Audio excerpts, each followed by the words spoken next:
So yun guys, may tapos kaming isa. Itong order na to kay Bro EA na to. Yan. Dapat may dalawa pa kaming tatapusin para kay Bro Francis. Kaso yung albino namin mga brother medyo langanin na. Kaya umorder ako ng bagong stock ng albino, 4 na piraso. Mahal kasi. Actually nakautang na ako kay Bro Francis kahapon pambayad dun sa albino. So yan. Ang dahilan pala kaya hindi kami makagawa-gawa ng available guys kasi focus talaga sa order. Yun. Kasi yun nga, gagawa kami ng available para sa pera. Eh pag ginawa namin yung order, magiging pera din naman yun. So doon lang kami sa order. Hindi pa sasama yung loob ng mga nag-aantay. Parehas lang naman yun. So wala eh. Dalawa lang kami ni Master Labok. And yun, wala tayong magagawa. Talagang buti kung mga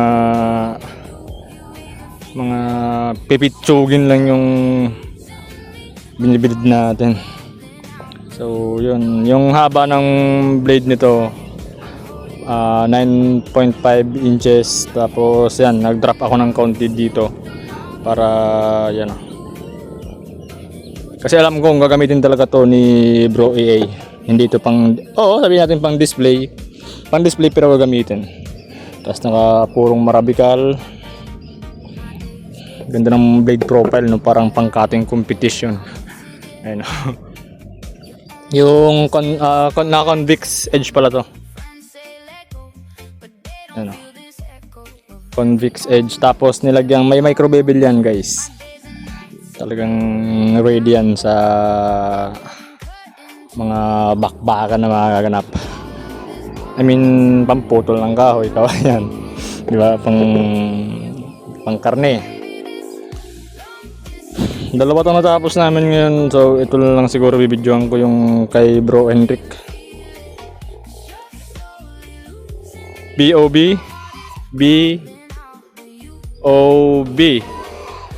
B-O-B So, yun guys, ipasok na natin bro.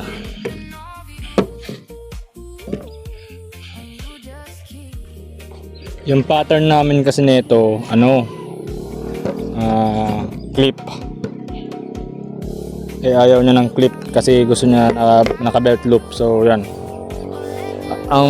Doon pala sa nagtatanong kung paano gumawa ng belt loop na madalian, balahan mo ng grinding disc yung mo, tapos ilapat mo dito, ilapat mo sa kabila, yun na yun. Putasan mo ng barena. Ito kasi ginagamitan pa ng kikil, pait, are the best. Although mahirap pero goods. Yan mga brother. Okay na. BOB logo, BOB font. So yun mga brother, right.